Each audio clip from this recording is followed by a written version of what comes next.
Fly me to the moon. And the stars. Ghost. Mark, it's happening again. Yes, the voices.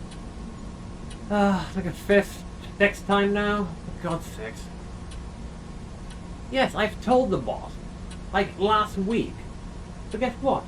She apparently thinks we're making it up. You know, people saying ghost stories are crap, but this is real. You know, I've heard them, you've heard them.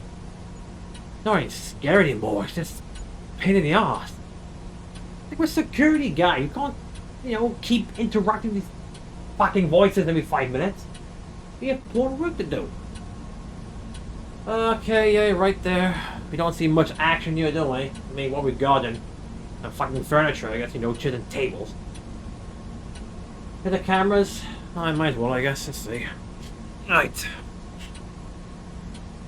No, I don't see anything.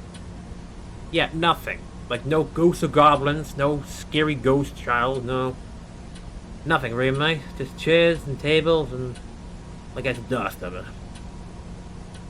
Yeah, there's nothing there, right? There's voices of police, there's people who died during the past and now haunting this place. Like I said, we couldn't interact with them. I mean, we could, you know, use that ghost thing people use. What do you call it now?